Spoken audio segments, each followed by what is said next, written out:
dar paso a la predicación de la palabra de Dios. Oremos, hermanos. Padre, nuevamente, Señor, gracias. Gracias, Padre, por permitirnos, Señor, como tu pueblo, como tu iglesia, el poder reunirnos, Señor. Gracias, Padre, por tu palabra. Gracias, Señor, porque en este día especial tú nos hablas de una manera especial a través de ella. Y Padre, queremos poner este tiempo delante de ti, Señor, reconociendo, Padre, que si tú no obras, Señor, nada va a pasar en nuestras vidas, en nuestros corazones, Señor, en la vida de tu iglesia, en los pecadores que están sin Cristo, Señor. Y por eso, Padre, venimos humildemente, Señor, ante ti, pidiéndote, Señor, que por favor obres con poder, Señor, a través de tu palabra. Que bendigas tu palabra, Señor, para que tu palabra sea de gran bendición para tu iglesia. Te rogamos, Señor, que bendigas tu palabra, Señor, para que tu palabra sea de bendición, Señor, para aquellos que están sin Cristo y puedan ser salvos, Señor. Te pedimos, Padre, que salves, Señor, en este tiempo, Señor, a través de tu palabra, a muchos de los que están aquí, Señor. Te rogamos, Padre, que como tu iglesia, Señor, como tu pueblo, podamos seguir contemplando, Señor, tu carácter santo, justo, amoroso, soberano, Señor. Que podamos mirar a Cristo, Señor, en este pasaje, aquel que llevó la maldición, Señor, que debía caer sobre nosotros. Padre, bendice, Señor, tu palabra. Danos gracias, Señor, para recibirla. Queremos, Padre, como cantamos, ser obedientes, Señor, obedecer tu palabra. Danos claridad, comprensión, Señor, de cuál es tu voluntad para con nosotros, Señor, para que podamos ser obedientes, Señor. Te pedimos, Padre, seas glorificado en este tiempo, en Cristo Jesús. Amén. Hermanos, pongámonos de pie, por favor, para dar lectura al pasaje que vamos a ver en la predicación. Vamos a Josué capítulo 8. Josué capítulo 8. Y vamos a leer, hermanos, del versículo 30 al versículo 35.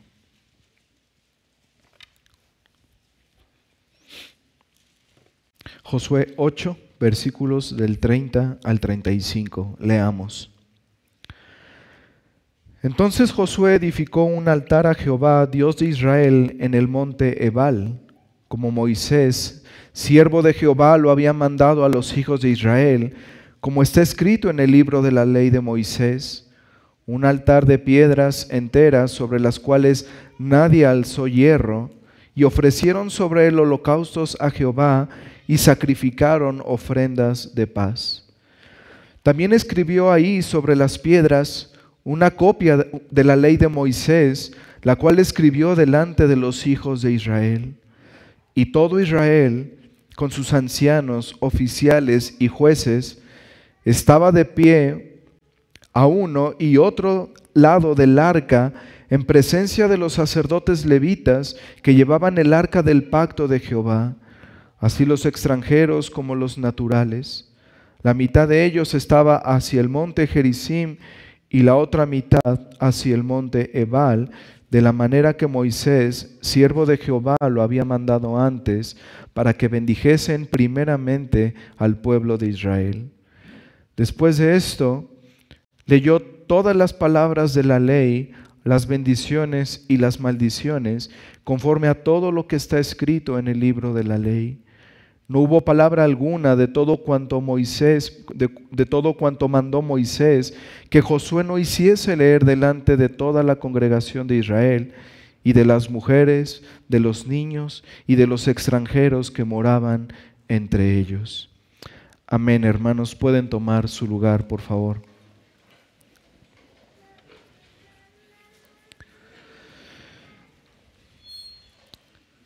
Hermanos, recordemos por qué estamos estudiando el libro de Josué. Y hay varias razones. La primera, hermanos, tiene que ver por el lugar y el papel que el libro de Moisés tiene en el canon de la Escritura. El libro de Moisés, hermanos, vemos ahí el cumplimiento de las promesas hechas a los patriarcas, a Abraham, a Isaac y a Jacob. Desde Génesis hasta Deuteronomio, vemos esas promesas hechas a los patriarcas, y en Josué, hermanos, es cuando vemos el cumplimiento de esas promesas. Así que este libro, hermanos, nos muestra la fidelidad de Dios. Este libro nos muestra a este Dios fiel, a este Dios soberano que cumple sus promesas para con su pueblo. Este libro, hermanos, es importante para nosotros. Este libro tiene mucho que ver con nosotros, hermanos. Como decíamos en aquella primer predicación del libro de Josué, en la introducción, Josué tiene el propósito de infundir en los creyentes de todos los tiempos fe en este Dios fiel y soberano en cualquier circunstancia. Pero también, hermanos, estudiamos este libro por una segunda razón. Este libro tiene lecciones muy prácticas sobre cómo debemos vivir vidas que agraden al Señor, sobre cómo debemos vivir en medio de este mundo de maldad. Así que este libro de Josué, hermanos, es muy valioso para nosotros. Nos da muchos principios. En el libro de Josué, hermanos, encontramos el principio de la obediencia que hemos visto últimamente. Pero vemos también, hermanos, cómo el libro de Josué habla claramente del peligro de la desobediencia, del peligro del pecado oculto. El libro de Josué nos habla también, hermanos, de los temores del futuro. Nos habla de la idolatría.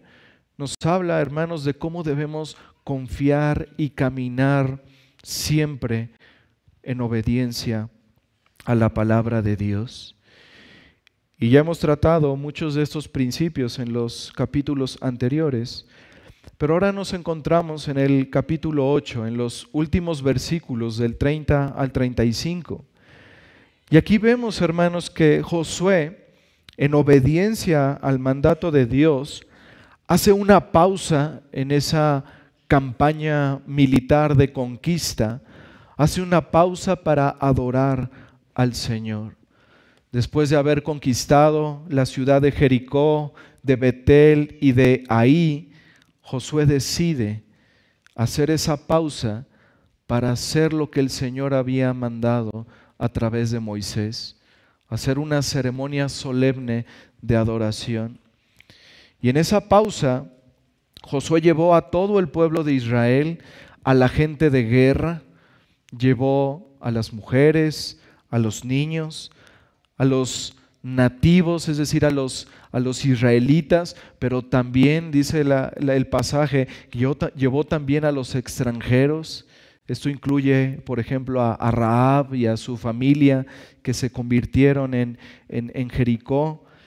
Y es ahí, hermanos, donde Josué lleva a todos ellos a Siquem, a ese lugar donde, de acuerdo a lo que Dios había establecido por Moisés, debían llevar a cabo esa adoración. Vamos a dividir este sermón en 3 partes, hermanos, en 3 puntos. Vamos a ver primero la edificación del altar y los sacrificios. En segundo lugar, vamos a ver la lectura de la ley, particularmente las bendiciones y las maldiciones. Y al último, hermanos, vamos a ver algunas aplicaciones prácticas. Aunque ciertamente a lo largo del sermón vamos a ir viendo varias aplicaciones para con nosotros. Veamos en primer lugar, hermanos, entonces, la edificación del altar y los sacrificios. Josué 8, versículo del 30 al 32. Entonces Josué edificó un altar a Jehová, Dios de Israel, en el monte Ebal, como Moisés, siervo de Jehová, lo había mandado a los hijos de Israel, como está escrito en el libro de la ley de Moisés. Un altar de piedras enteras, sobre las cuales nadie alzó hierro, y ofrecieron sobre él holocaustos a Jehová, y sacrificaron ofrendas de paz. También escribió ahí sobre las piedras una copia de la ley de Moisés, la cual escribió delante de los hijos de Israel. Hermanos, Moisés había establecido la lectura de la ley en esos 2 montes, en el monte Ebal y en el monte Gerizim, una vez que el pueblo hubiese pasado el río Jordán. Y evidentemente, hermanos, esto ya había pasado. Josué y todo el pueblo de Israel habían cruzado el Jordán, habían conquistado ya Jericó, y lo último que vimos la semana pasada, habían conquistado también la ciudad de Betel y de Ai.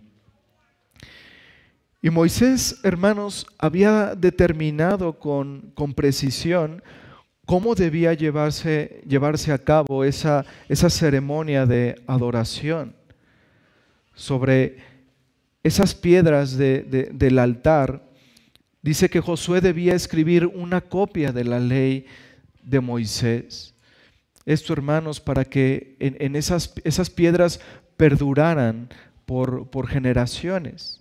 Pero también estableció, hermanos, cómo se iban a pronunciar las bendiciones y las maldiciones de la ley.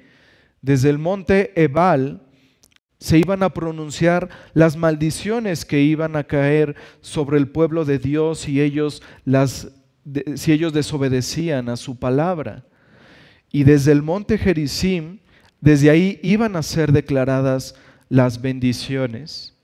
También Moisés estableció con claridad quiénes iban a estar, de esas 12 tribus, quiénes iban a estar en cada uno de los montes. 6 tribus iban a estar en un monte y 6 tribus iban a estar en el otro. Moisés también estableció, hermanos, que iban a ser los levitas quienes iban a dar lectura a esa ley. Ellos iban a ser los encargados de leer las bendiciones y las maldiciones en voz alta para que todos entendieran, para que todo el pueblo de Dios entendiera las responsabilidades que como pueblo de Dios tenían. Esta ceremonia de adoración, hermanos, como decíamos, podía llevarse a cabo una vez que ellos hubiesen pasado el Jordán. Es decir, la ceremonia podía llevarse a cabo en cualquier momento, estando ya en la tierra prometida. Pero es interesante, hermanos, cómo Josué determinó llevar a cabo esa ceremonia después de la victoria de Ai. Hermanos, recordemos, la primera batalla del pueblo de Dios contra los de Ai, esa batalla, el resultado fue una derrota. Una derrota a causa del pecado oculto que había en medio del pueblo. Una derrota a causa de la desobediencia de un hombre llamado Acán, que había tomado del anatema y trajo consigo consecuencias terribles para el pueblo de Dios. 36 hombres habían muerto. Y fue hasta que el pueblo de Dios, en obediencia al Señor, echó fuera esa maldición de en medio de ellos. El Señor trajo el juicio sobre Acán y su familia, que aceptó el pecado de Acán. Y fue hasta ese momento en donde el pueblo nuevamente vuelve a estar en una posición de poder ser bendecido por el Señor. Así que es interesante, hermanos, que después de que el pueblo de Dios experimentó el sabor amargo de la derrota, de esa derrota contra los de ahí, pero a la vez, después en obediencia, experimentó el grato y el dulce sabor de la victoria, es que Josué determina llevar a cabo esa ceremonia que estaba establecida en la palabra. Así que Josué suspende esas actividades militares, toma consigo a todo el pueblo de Dios y los lleva desde el lugar donde estaban acampando, el Gilgal, los lleva hasta Siquem para llevar a cabo esa celebración solemne.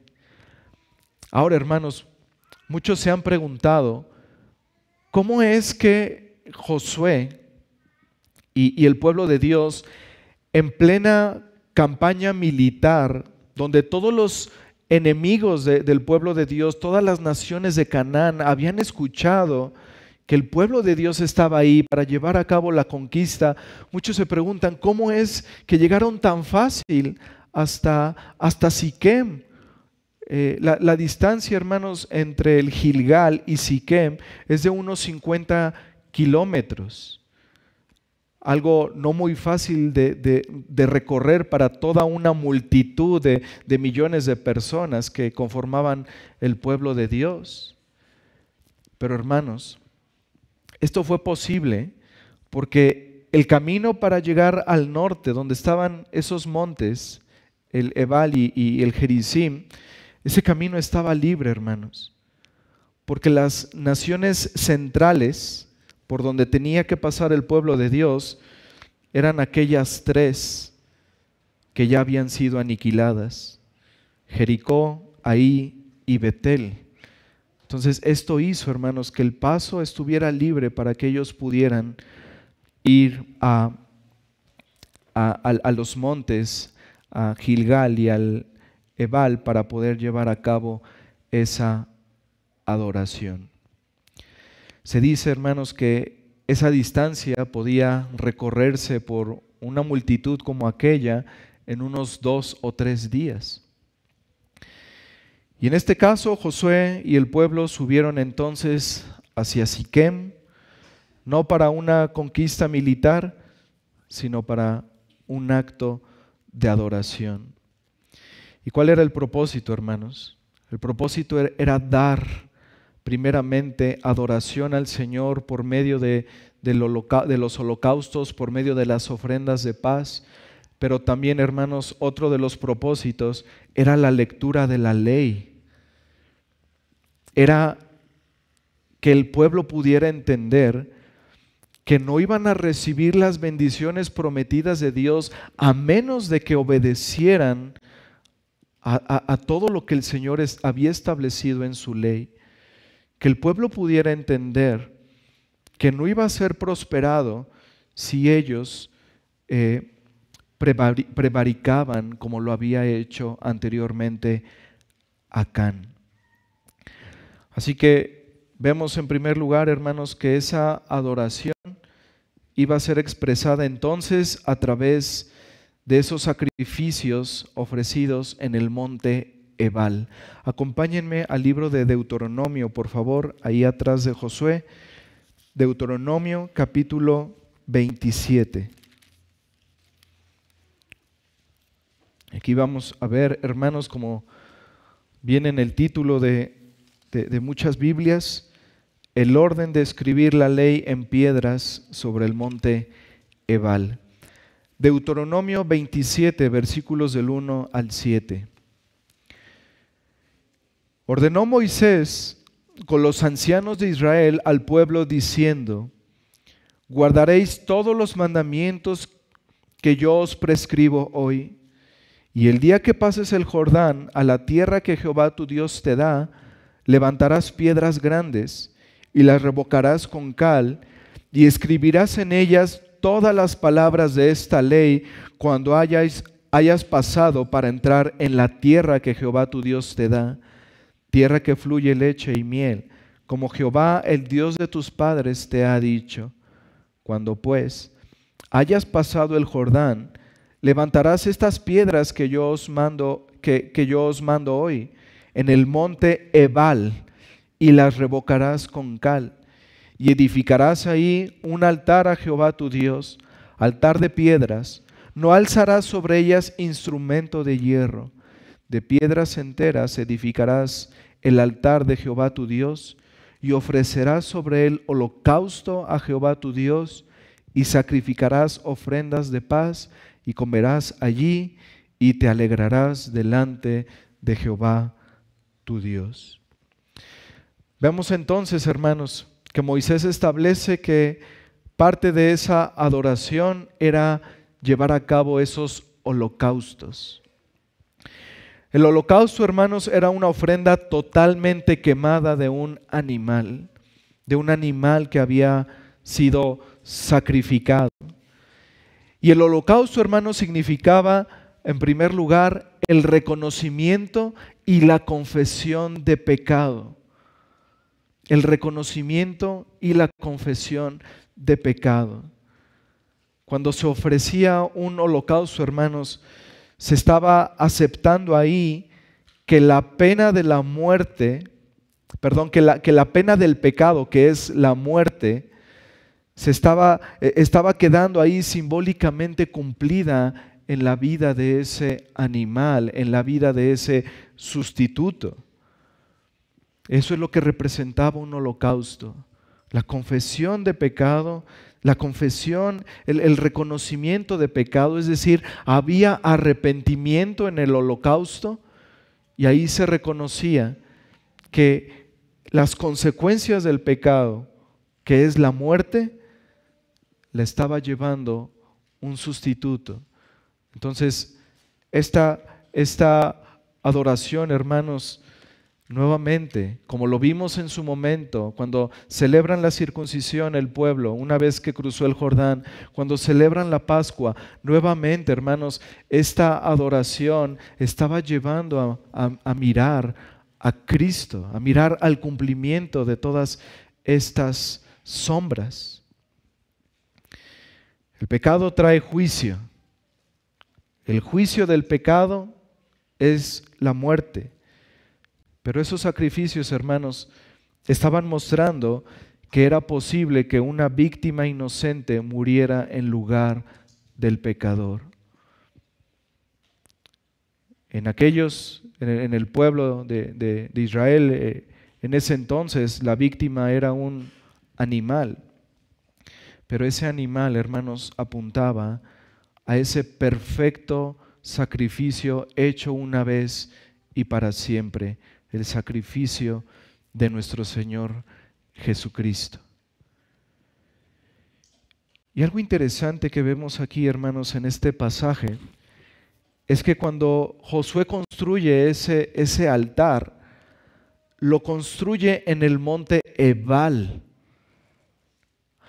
Recordemos, había dos montes ahí en Siquem, dos montes prácticamente juntos. Lo único que separaba esos montes es un valle que se forma por esos mismos montes. ¿Y por qué, hermanos, debía de llevarse esos holocaustos y esas ofrendas de paz particularmente en ese monte Ebal? ¿Por qué no en el monte Gerizim? Esto era, hermanos, porque Moisés había establecido que desde el monte Ebal iban a ser leídas las maldiciones.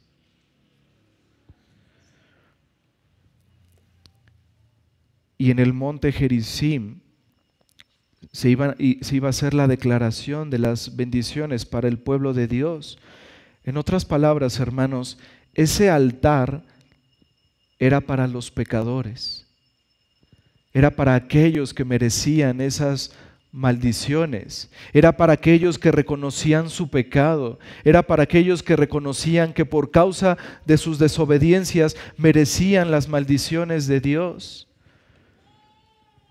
Era para aquellos que reconocían su pecado, era para aquellos que venían no como justos, sino como pecadores al lugar del sacrificio. Así el Señor Jesucristo lo dijo en Lucas capítulo 5, los que están sanos no tienen necesidad de médicos, sino los enfermos. No he venido a llamar a justos, sino a pecadores para llevarlos al arrepentimiento. Jesús no vino, hermanos, con el propósito de llamar a los sanos. No vino con el propósito de llamar a los justos. Eso quiere decir a los que se consideraban justos en su propia opinión, no porque lo fueran, sino porque hay personas que se creen justas y que por lo tanto no ven la necesidad de un Salvador. El Señor lo compara con aquellas personas que se creen sanas y que por lo tanto no van a ver la necesidad de ir a un médico. Jesús no vino por ellos. Jesús vino por aquellos que reconocen su pecado, por aquellos que saben que están muertos espiritualmente y que reconocen la necesidad de un Salvador, de alguien que les dé vida espiritual, de alguien que les dé el perdón de todos sus pecados. Cristo vino por aquellos que reconocen su pecado y su necesidad de Cristo para salvación. Pero vemos aquí, hermanos, que además del holocausto, se debían presentar las ofrendas de paz. Esas ofrendas de paz eran un símbolo de la paz existente entre Dios y el pecador.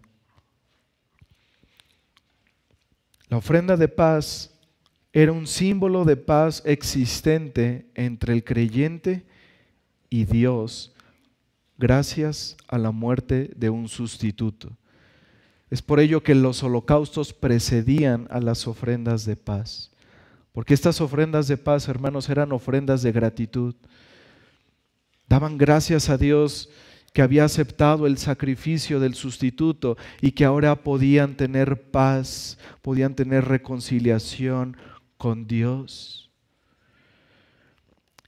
Hermanos, la Escritura dice que la sangre de Cristo nos ha hecho cercanos a aquel de quien estábamos separados. Efesios 2, acompáñenme ahí, hermanos, por favor. Efesios 2, versículos 13 y 14.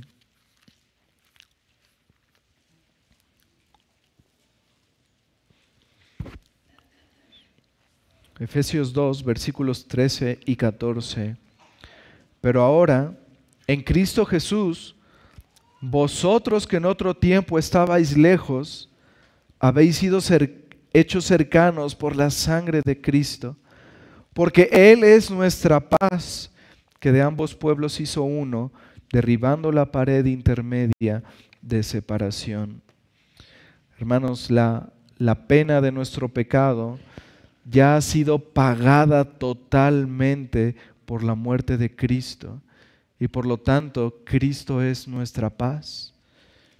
Él es el que nos ha reconciliado con Dios. Él es el que nos ha hecho cercanos a aquel de quien estábamos separados por causa de nuestro pecado. Él ha hecho la paz a través de su muerte. Mira lo que dice adelante de Efesios.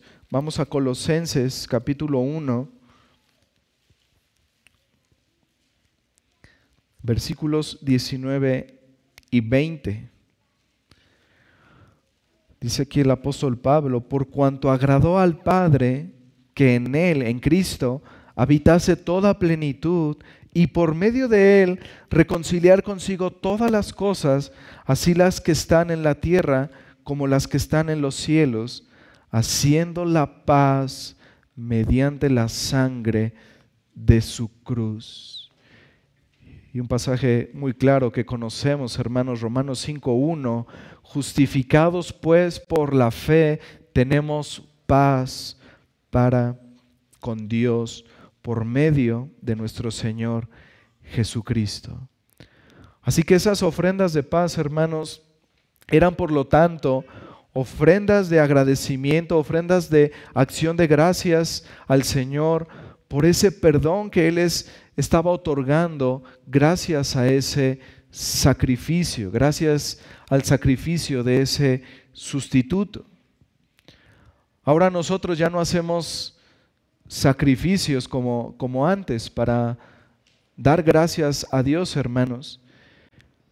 Pero la Escritura nos dice que sí podemos hacer un tipo de sacrificio que es agradable al Señor y que podemos presentar a Él como acción de gracias. Acompáñenme al libro de Hebreos, por favor. Hebreos capítulo 13.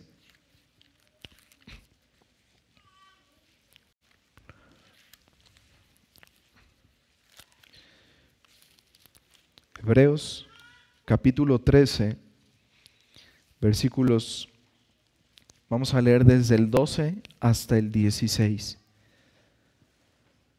Dice aquí el autor de Hebreos: por lo cual también Jesús, para santificar al pueblo mediante su propia sangre, padeció fuera de la puerta. Salgamos pues a él fuera del campamento, llevando su vituperio, porque no tenemos aquí ciudad permanente, sino que buscamos la porvenir. Así que ofrezcamos siempre a Dios, por medio de Él, sacrificio de alabanza, es decir, fruto de labios que confiesan su nombre, y de hacer bien y de la ayuda mutua, no os olvidéis, porque de tales sacrificios se agrada Dios.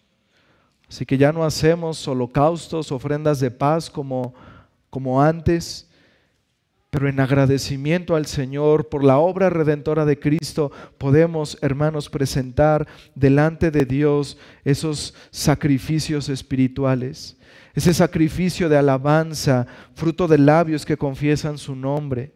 Podemos también hacer el bien, hacer la ayuda mutua, la ayuda a nuestro prójimo, porque de tales sacrificios, dice la Escritura, se agrada el Señor. Regresemos, hermanos, a Josué, capítulo 8, y leamos ahora el versículo 33. Josué 8, versículo 33. Y todo Israel, con sus ancianos, oficiales y jueces, estaba de pie a uno y otro lado del arca, en presencia de los sacerdotes levitas que llevaban el arca del pacto de Jehová, así los extranjeros como los naturales. La mitad de ellos estaba hacia el monte Gerizim y la otra mitad hacia el monte Ebal, de la manera que Moisés, siervo de Jehová, lo había mandado antes, para que bendijesen primeramente al pueblo de Israel. Aquí vemos, hermanos, que la concentración de todo el pueblo de Dios se había llevado a cabo. El altar había sido edificado en ese monte Ebal. La ley, la copia de la ley había sido escrita por Josué en esas piedras. Los sacrificios ya habían sido ofrecidos como parte del comienzo de esa ceremonia solemne. Y ahora vemos aquí en este versículo 33 que ninguno había sido excluido de esta ceremonia. Ahí vemos, hermanos, que estaban divididas las 12 tribus, 6 en cada monte. Las tribus de Simeón, Leví, Judá, Isaacar, José y Benjamín estaban sobre el monte Gerizim, a las faldas del monte. Ahí es donde iban a ser pronunciadas las bendiciones al pueblo de Dios. Y en Ebal estaban ahí las tribus de Rubén, Gad, Aser, Zabulón, Dan y Neftalí. Y en ese monte Ebal, ahí estaban las tribus a las faldas, en ese monte donde iban a ser leídas las maldiciones a causa de la desobediencia. Y en medio, hermanos, en el valle que separaba esos dos montes, ahí estaba el arca del pacto, a los hombros de los sacerdotes levitas. Y ahí estaba, hermanos, este símbolo de la presencia de Dios, porque esto simbolizaba, hermanos, que era Dios el que establecía esas bendiciones y esas maldiciones, y que era Dios mismo el que iba a ejecutar tanto las unas como las otras en virtud de su justicia y de su misericordia. El pueblo entendía eso, hermanos, que al estar ahí el arca era porque Dios había establecido en su palabra esas bendiciones y esas maldiciones, y que Él mismo iba a ejecutar tales cosas, como ya lo había hecho anteriormente con Acán. Él mismo mandó ese juicio sobre él. Y vemos aquí, hermanos, que los levitas, ellos estaban divididos en los dos grupos, porque ellos eran los encargados de dar lectura a la ley, a las bendiciones y a las maldiciones. Y vemos también, hermanos, que cuando fueran leídas cada una de las maldiciones y de las bendiciones, el pueblo debía responder solemnemente con un fuerte amén.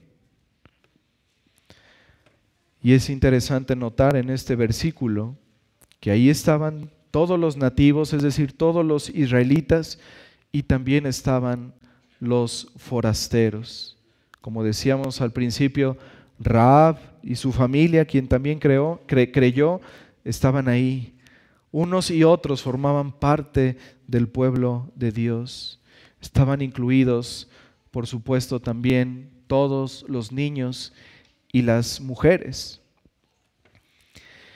Y uno de los propósitos, hermanos, como decíamos, de esa ceremonia, era recordar al pueblo de Dios que la posesión de esa tierra donde fluía leche y miel, de esa tierra prometida, solo iba a ser posible a través de la obediencia.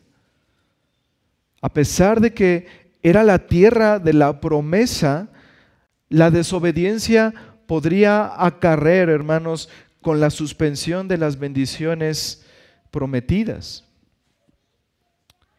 trayendo de forma inevitable la maldición, como ya lo vimos nuevamente con Acán. Su desobediencia limitó las bendiciones de Dios para todo el pueblo, y fue hasta que quitaron de en medio el anatema que Dios pudo seguir bendiciendo al pueblo con la conquista de Betel y de Ai. Una pequeña aplicación aquí, hermanos.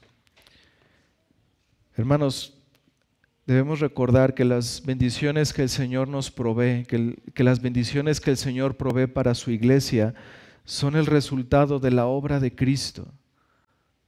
No hay más, hermanos.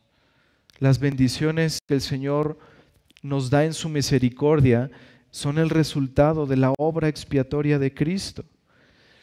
Es en razón, hermanos, de lo que Cristo hizo en esa cruz, que esa sentencia penal que había contra nosotros, esa condenación eterna, quedó cancelada definitivamente. Ahora nosotros podemos decir, como dice Pablo a los romanos, ninguna condenación hay para los que están en Cristo Jesús. Y aunque la maldición sobre el pecado persiste en la justicia de Dios, el pecador, hermanos, está amparado bajo ese precioso sacrificio en ese monte Calvario. Ahora nosotros, hermanos, cuando caemos, cuando pecamos, ahora nosotros confesamos nuestro pecado al Señor para esa restauración de esa comunión con Él, para ser limpiados de esos obstáculos que impiden nuestra buena comunión con el Señor, que impide el recibir sus bendiciones. Ese trono de ira, hermanos, se ha cambiado para el creyente en un trono de gracia, al que podemos ir confiadamente buscando el oportuno socorro del Señor en cualquier situación por la que pasemos. Ahora pasemos al segundo punto, la lectura de las bendiciones y de las maldiciones. Josué 8, versículo 34. Después de esto, leyó todas las palabras de la ley, las bendiciones y las maldiciones, conforme a todo lo que está escrito en el libro de la ley. Esta lectura, hermanos, es lo que estaba cerrando ese acto solemne, esa ceremonia de adoración. Ahora, parece, hermanos, si nosotros leemos este versículo 34, así en una simple lectura, podríamos pensar que fue Josué quien leyó esas bendiciones y esas maldiciones de la ley, porque el versículo inicia diciendo, después de esto leyó todas las palabras de la ley. Pero hermanos, el siguiente versículo nos ayuda a entender que esta frase se refiere a que él mandó a leer, porque como veíamos, hermanos, Moisés estableció que fueran los levitas quienes leyeran la ley. Ellos eran encargados de tener la lectura de la ley del Señor. Así que vemos, hermanos, que en el siguiente versículo que la lectura de la ley fue hecha por los levitas bajo las instrucciones de Josué. Y ese lugar, hermanos, donde se debía llevar a cabo la lectura de la ley, era físicamente un lugar adecuado para que todo el pueblo pudiera escuchar. Recordemos, hermanos, las lecturas iban a hacerse en esos montes, a las faldas de esos montes, pero ese valle y el hecho de que los montes estuvieran juntos hacía que hubiera una buena acústica para que todo el pueblo pudiera responder amén, tanto a las maldiciones como a las bendiciones. Todos ahí, hermanos, podían ver y podían oír todo ese acto ceremonial de adoración. Y vayamos a Deuteronomio 27, hermanos, para entender qué fue lo que se leyó en esos montes. Deuteronomio capítulo 27, versículos del 11 al 26. Y mandó Moisés al pueblo en aquel día diciendo, cuando hayas pasado el Jordán, estos estarán sobre el monte Gerizim para bendecir al pueblo: Simeón, Leví, Judá, Isaacar, José y Benjamín. Y estos estarán sobre el monte Ebal para pronunciar la maldición: Rubén, Gad, Aser, Zabulón, Dan y Neftalí. Y hablarán los levitas y dirán a todo varón de Israel en alta voz, y aquí viene la lista, hermanos, de maldiciones. Estas maldiciones que abarcan del versículo 15 al 25 fueron las que se leyeron ahí en el tiempo de Josué en el monte Ebal. Leamos estas maldiciones del 15 al 25. Maldito el hombre que hiciere escultura o imagen de fundición, abominación a Jehová, obra de mano de artífice, y la pusiere en oculto. Y todo el pueblo responderá y dirá amén. Maldito el que deshonrare a su padre o a su madre, y dirá todo el pueblo amén. Maldito el que redujere el límite de su prójimo, y dirá todo el pueblo amén. Maldito el que hiciere errar al ciego en el camino, y dirá todo el pueblo amén. Maldito el que pervirtiere el derecho del extranjero, del huérfano y de la viuda, y dirá todo el pueblo amén. Maldito el que se acostare con la mujer de su padre, por cuanto descubrió el regazo de su padre, y dirá todo el pueblo amén. Maldito el que se ayuntare con cualquier bestia, y dirá todo el pueblo amén. Maldito el que se acostare con su hermana, hija de su padre o hija de su madre, y dirá todo el pueblo, amén. Maldito el que se acostare con su suegra, y dirá todo el pueblo, amén. Maldito el que hiriere a su prójimo ocultamente, y dirá todo el pueblo, amén. Maldito el que recibiere soborno para quitar la vida al inocente, y dirá todo el pueblo, amén. Maldito el que no confirmare las palabras de esta ley para hacerlas, y dirá todo el pueblo, amén. Hermanos, esa palabra maldito se refiere al estado de estar bajo la desaprobación divina. Esa palabra maldito, hermanos, se refiere a una reprobación divina que lleva a juicio y a condenación. Los malditos son objeto de la ira divina. Los malditos son miserables y desdichados. Los malditos son condenados sin misericordia, son echados de la presencia de Dios. Los malditos son repudiados en deshonra. Eso significa esa palabra maldito. Estar bajo la ira de Dios, estar bajo la desaprobación de Dios, estar fuera de su presencia. No era cualquier cosa, hermanos, la que se estaba leyendo en ese monte. El pueblo debía estar muy expectante a escuchar todo eso, a escuchar las consecuencias de la desobediencia. Y luego debían leerse entonces las bendiciones. Deuteronomio capítulo 28, versículos del 1 al 14. Acontecerá que si oyeres atentamente la voz de Jehová tu Dios para guardar y poner por obra todos sus mandamientos que yo te prescribo hoy, también Jehová tu Dios te exaltará sobre todas las naciones de la tierra, y vendrán sobre ti todas esas bendiciones y te alcanzarán si oyeres la voz de Jehová tu Dios. Versículo 3. Bendito serás tú en la ciudad y bendito tú en el campo. Bendito el fruto de tu vientre, el fruto de tu tierra, el fruto de tus bestias y la cría de tus vacas y los rebaños de tus ovejas. Bendita serán tu canasta y tu arteza de amasar. Bendito serás en tu entrar y bendito en tu salir.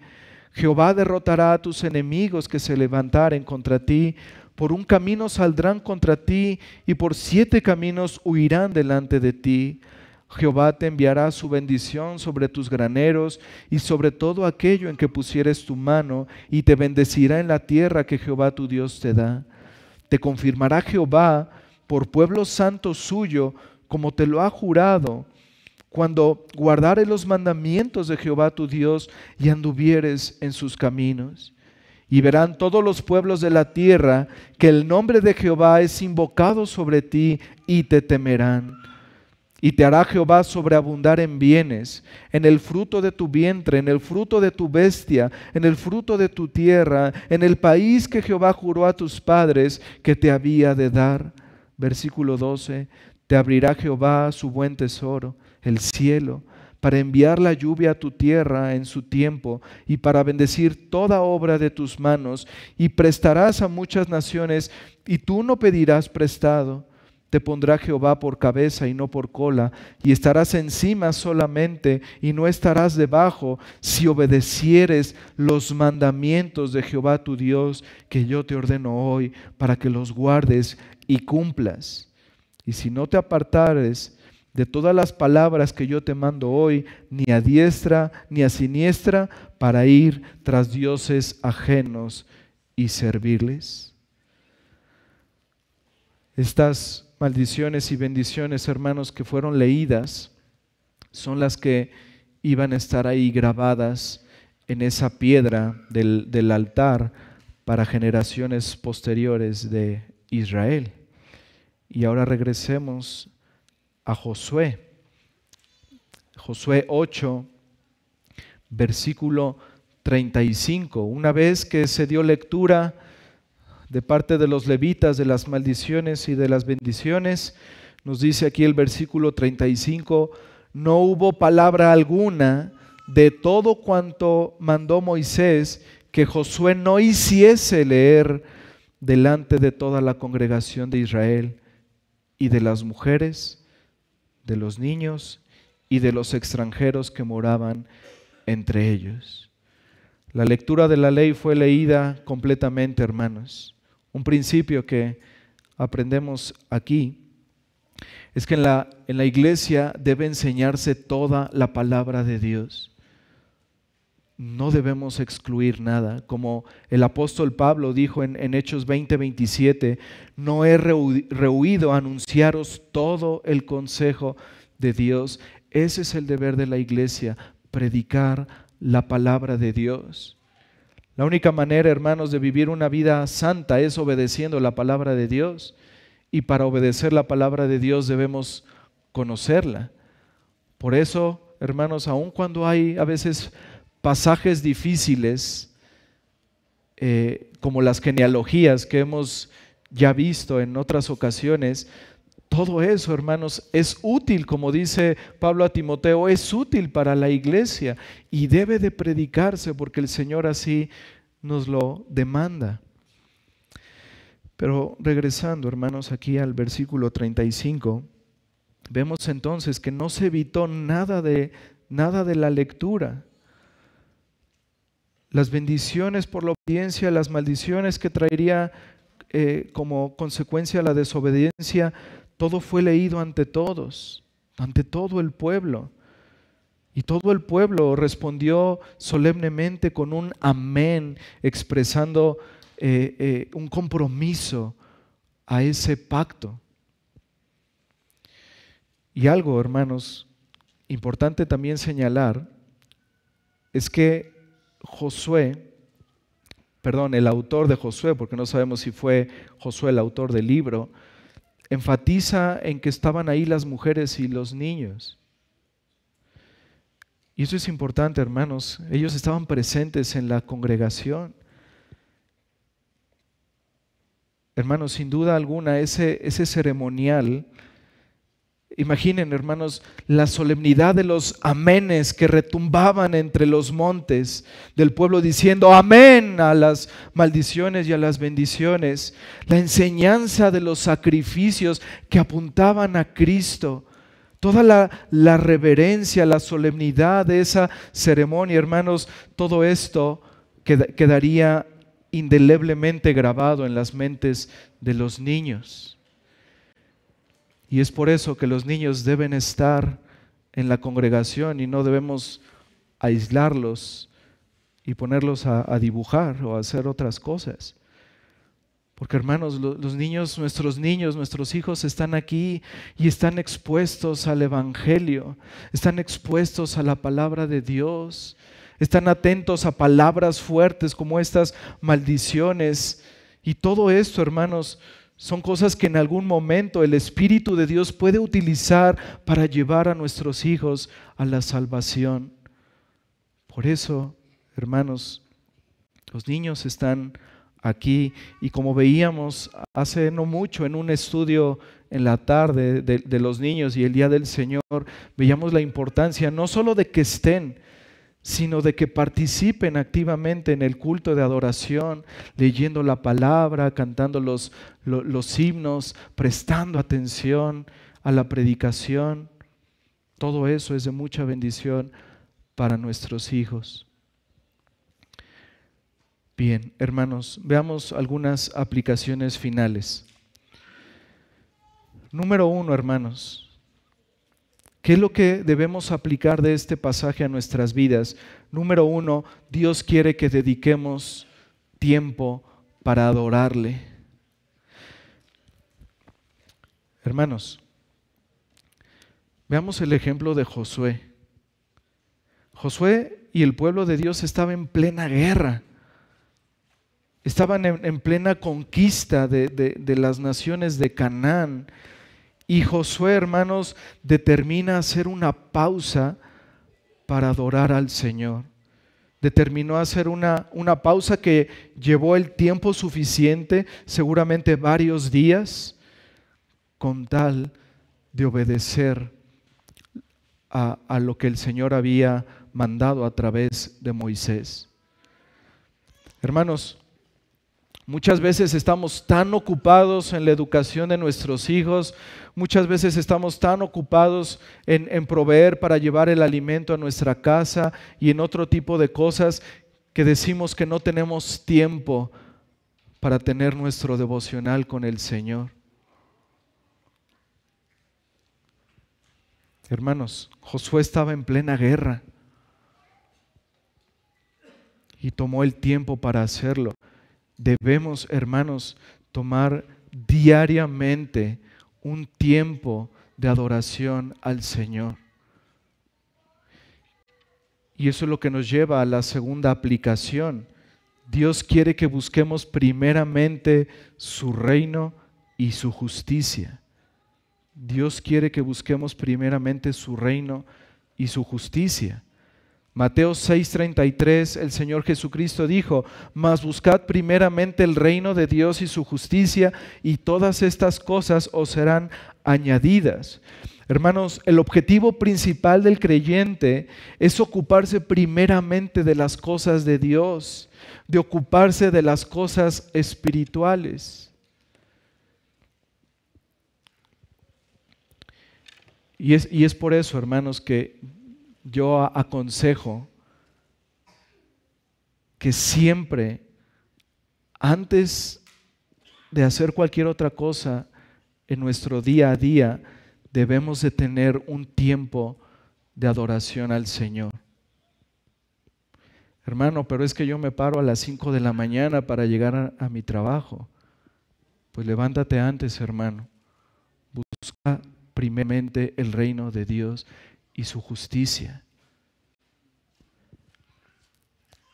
Y esa frase, hermanos, el reino de Dios, ¿a qué se refiere el reino de Dios?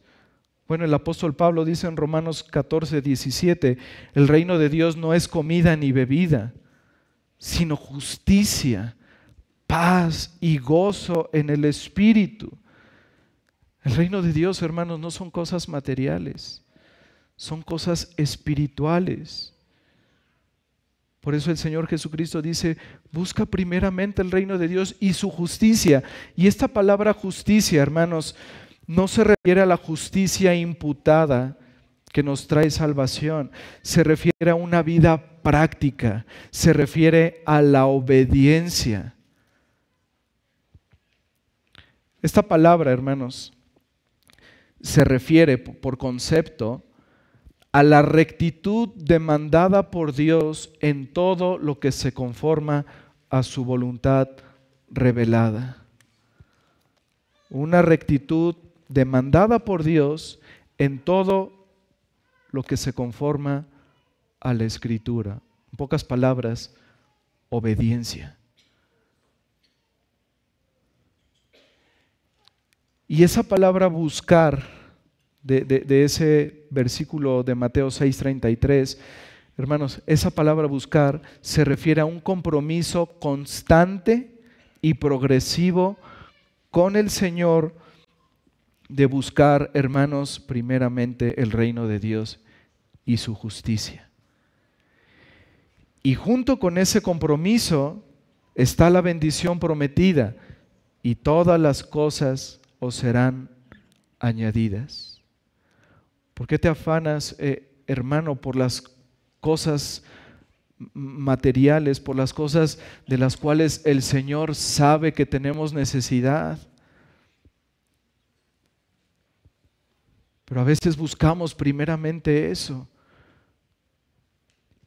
en lugar de buscar ese tiempo de comunión con Dios, de adoración, de acción de gracias, de ir a su palabra y leerla y meditarla, para que durante el día yo pueda meditar esa palabra y yo pueda, como la misma palabra de meditar significa, yo pueda estar rumiando, comiendo la palabra y satisfaciendo mi alma con ella. Y cuando nosotros meditamos, hermanos, constantemente la palabra y la tenemos en nuestra mente y en nuestro corazón, va a llegar la tentación y va a ser más fácil vencer la tentación y tener triunfo sobre todas esas cosas, porque estamos llenos del Señor, porque estamos llenos de su palabra. Por eso, hermanos, busquemos primeramente el reino de Dios y su justicia, y todas las demás cosas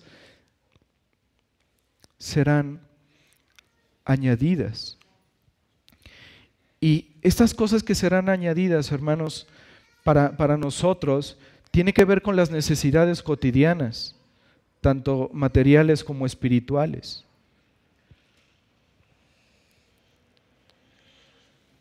Hermanos, una vida de obediencia, una vida de piedad, tiene recompensa en esta vida y en la venidera. Es lo que Pablo le dijo a Timoteo.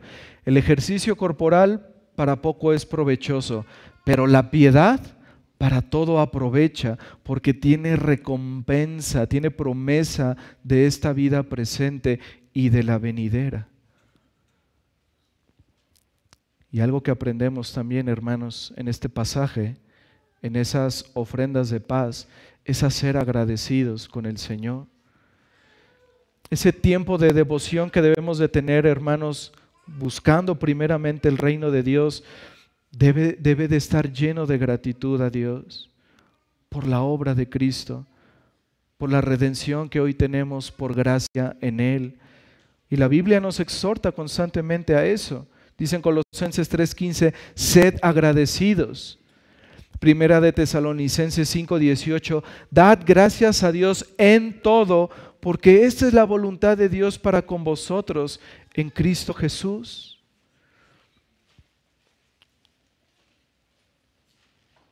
Y hermanos, la mayor gratitud que debemos de tener es por esa gran bendición que tenemos de la salvación de Dios en Cristo. Eso es suficiente para estar agradecidos todos los días que nos restan de nuestra vida. Y número 3 y último, contemplemos la gloria de Cristo como nuestro gran sustituto. Contemplemos la gloria de Cristo como nuestro gran sustituto. Hermanos, nunca vamos a alcanzar a comprender la grandeza del amor de Cristo en esa cruz, el precio que Él tuvo que pasar, el horror que Él pasó en esa cruz, haciéndose maldición por nosotros. Cristo nos redimió de la maldición de la ley, hecho por nosotros maldición. Él cargó sobre sí nuestro pecado, sobre Él cayó la maldición que debía caer sobre nosotros, hermanos. Ahí hemos visto en Deuteronomio 27 y 28 que Dios dividió a la nación de Israel en dos campamentos, unos sobre el monte Gerizim, otros sobre el monte Ebal. Los que estaban sobre el monte Gerizim pronunciaron las bendiciones, y los que estaban sobre el monte Ebal pronunciaron las maldiciones. Hermanos, aunque Cristo tenía el derecho, por su perfecta obediencia, a todas las bendiciones que se proclamaron en el Gerizim, por causa de nosotros, hermanos, Cristo llevó todas las maldiciones del Ebal para poder rescatarnos, para poder salvarnos. Cuando Cristo clamó, Dios mío, ¿por qué me has desamparado? Hermanos, la maldición estaba cayendo sobre Él. Su Padre le dio la espalda. Cristo llevó las maldiciones de Deuteronomio por su pueblo. Cristo cargó sobre sí nuestro pecado. Y si nosotros leemos Deuteronomio 27, hermanos, podemos decir esto, como dice el versículo 15 de Deuteronomio 27, podemos decir que Él fue maldito como un hombre que hace un ídolo y lo levanta en secreto.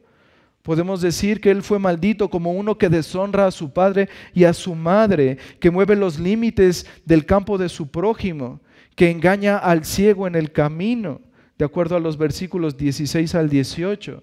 De acuerdo al versículo 19, podemos decir que Cristo fue maldito como uno que distorsiona la justicia debida al extranjero, al huérfano o a la viuda. De acuerdo a los versículos del 20 al 25, podemos decir que Él fue maldito como uno que es culpable de toda forma de inmoralidad y perversión, que hiere a su prójimo en secreto, que acepta el soborno para quitar la vida del inocente. De acuerdo al versículo 26, podemos decir que Él fue maldito como uno que no confirma las palabras de la ley para hacerlas. Pero debemos decir, hermanos, que Él no recibió esa maldición por un pecado suyo o por un simple error suyo o una falta suya, sino porque Él cargó con el pecado de nosotros.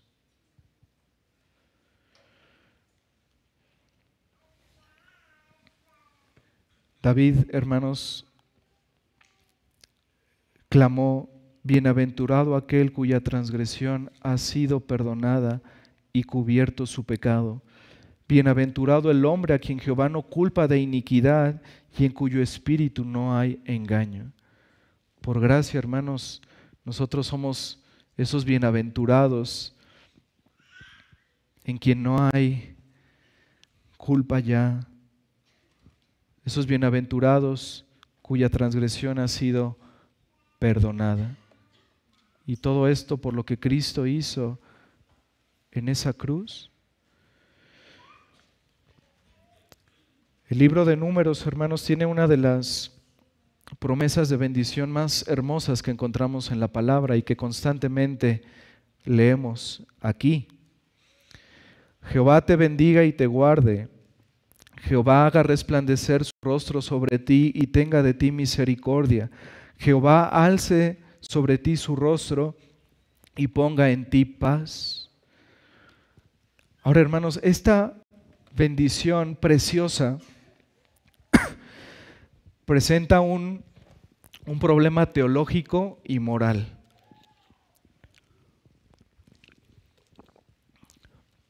¿Cómo puede un Dios justo conceder esta bendición a gente pecadora sin comprometer su justicia? ¿Cómo puede ser eso posible, hermanos? Y nuevamente, hermanos, la respuesta la tenemos en la cruz.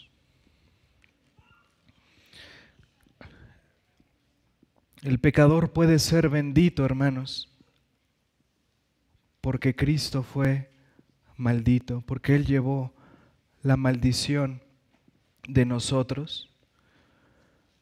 Podemos ser benditos, hermanos, y el Señor puede resplandecer su rostro sobre nosotros, tener de nosotros misericordia, alzar sobre nosotros su rostro y poner paz, porque Cristo cumplió esa justicia, porque Cristo pagó por todos nuestros pecados y toda nuestra culpa en esa cruz, hermanos. Cristo sufrió el terrible abandono de Dios, bebió la copa amarga de la ira de Dios, murió una muerte vergonzosa y violenta en lugar de su pueblo. Y todo esto, hermanos, por amor a su iglesia. Oremos, hermanos.